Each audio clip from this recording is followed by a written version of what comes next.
Welcome back to the deep dive. Today we are wrestling with, well, a really big one, creativity. It's everywhere, this expectation. Right. And if you're trying to create something, anything really, you probably feel this pressure. You've got to be utterly unique. And you've got to deliver that breakthrough now, immediately. It's immense. And, trying too hard often just makes it feel stiff or completely blocked. Exactly, which is why our sources today are so interesting. They really push back on that assumption. Okay. We're asking this question: what if creativity isn't really about forcing that immediate difference? What if it's more about achieving sufficient depth, enough depth that you become new? Depth over difference. I like that. That reframing, it changes everything, doesn't it? It really does. So the mission for this deep dive is essentially to take apart this idea of the creative self. Are we just constant makers, always churning out novelty? Or is it something else? Is the creative person someone who maybe masters this subtle dance of assimilation, then incubation, and finally transcendence? It sounds less frantic, certainly. And the sources jump right in with these, well, frankly, counterintuitive examples that make you stop and think. Like what? Okay, think about children. Why do they learn so incredibly fast through pretend play? Yeah. Which is basically intense imitation, right? Yeah, they're copying adults, copying stories. And often they learn better that way than through very formal instruction that's all about, being original or different from the get-go. Okay, that's interesting. Or another one you mentioned, the experts. Right. People with amazing technical skills, masters of their craft. Why do they sometimes fail to produce those real breakout works, the things that define a field? They have all the tools. They have the technique down cold, but maybe not that spark, that leap. And the final one, this is relatable, the aha moment. Oh, definitely. The sources really describe this well. You've been banging your head against a problem for weeks, maybe months. Total frustration. You finally give up, leave your desk. Maybe you're just walking up the stairs, or like the classic example, stepping onto a bus. And bam, the answer just appears. Precisely when your conscious mind has forgotten the struggle. Let go of the effort. It's fascinating. Okay, so if the goal isn't just immediate force difference, let's unpack where the real novelty comes from, this idea of imitation.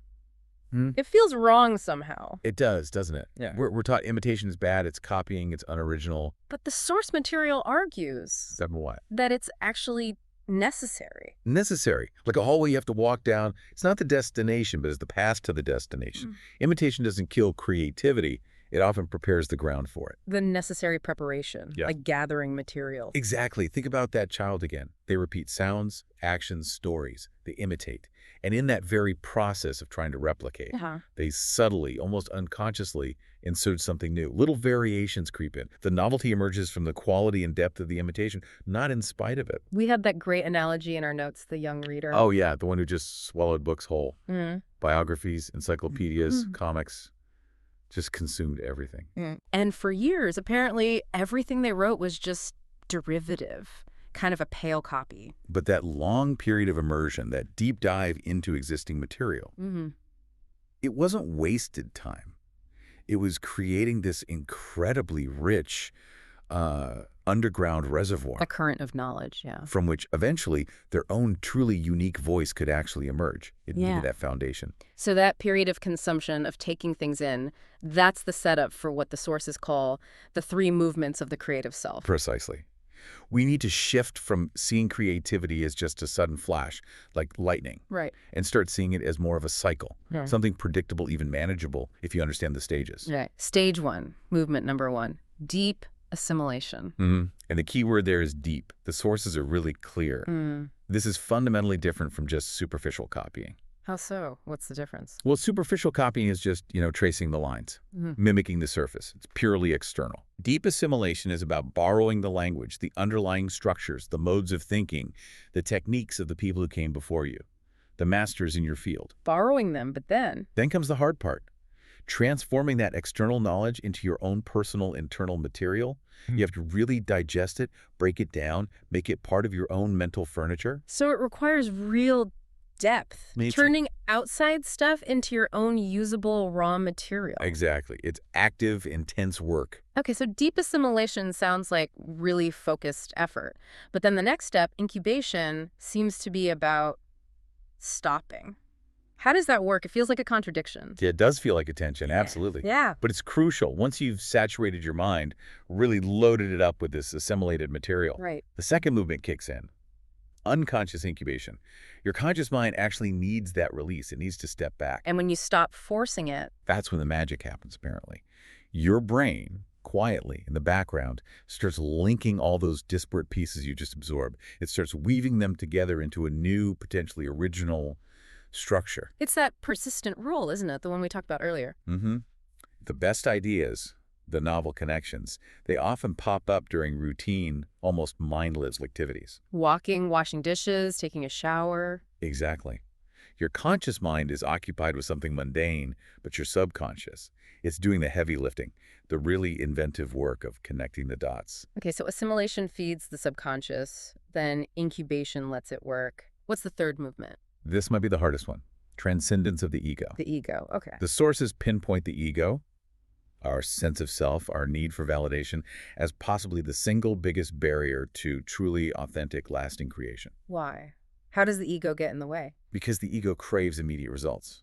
It wants difference now. It wants praise now. So it pressures the creator to rush things, to maybe just, stick some fancy decorations on the work to make it look different, fast. Just to stand out, to win some kind of external competition or get notice. Precisely. Look at me. Look how original I am. It's driven by external validation. But the sources suggest true creation is patient. Very patient. It arrives when the creator is, let's say, ripe enough, mature enough to make choices based purely on what feels right, beautiful, and true for the work itself. Not for the audience or the critics. Not primarily. It's about serving the work, not your own need for applause. When you stop creating to prove something, you start creating something that might actually last. This whole framework really makes you look differently at, how things often work today. It really does. The sources definitely touch on this. Our modern societal models often seem to favor the quick launch. Get visible immediately. Yeah, build buzz, go viral. And that pressure, the sources argue, might actually be stifling that crucial period of incubation. We're pushed to show the final product before we've even done the groundwork. Exactly, before the apprenticeship is even really finished. But look at any field that requires deep skill art, science, leadership, even business. Success almost always follows that cycle. You start with intense imitation, learning the ropes. That leads to deep mastery of the fundamentals. And then, maybe, you get a genuine breakthrough. And if you try to skip those first two steps, then trying to achieve breakthrough just becomes this unsustainable, high-pressure performance act. It's often hollow. So the challenge for us, for you listening, isn't just understanding the cycle intellectually. Right. It's about how to actually live it. How do you apply this rhythm, assimilation, incubation, transcendence in your daily life, especially if you feel stuck right now? And that's where the sources offer something really practical, a kind of map. Yeah, they distill this down into 4 actionable steps, a framework we're calling AIWI. It's designed for anyone wanting to move past that stiffness and into, more active, creative living. Okay, let's break down AIWI. A is for? A is for awareness. Tunthuk, in the original phrasing context. This means critical self-reflection, really looking honestly at yourself. So you need to ask yourself some tough questions. Definitely. Am I avoiding imitation because I genuinely think it's just shallow copying? Yeah. Or am I actually resisting it because I'm afraid? Afraid of being looked down on by others for not being instantly original. That's a sharp distinction. It is. So the actionable step here is identify and actually write down maybe 3 primary influences that are nurturing you right now. Could be anything. A book, a specific teacher or mentor, a piece of work you admire, a technique you're learning. You have to be aware of your sources to assimilate them properly. Okay, awareness. Got it. What's the first I? I is for insight. Yeah. This is about grasping the fundamental nature of creativity itself. Which is? The core insight is nothing truly new comes from a vacuum, ever. Everything new is essentially a novel configuration of things that already exist. You're always combining, remixing, reconfiguring. Never inventing from absolute nothingness.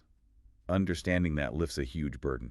And the pivotal question the sources suggest asking yourself, based on that insight. It's powerful.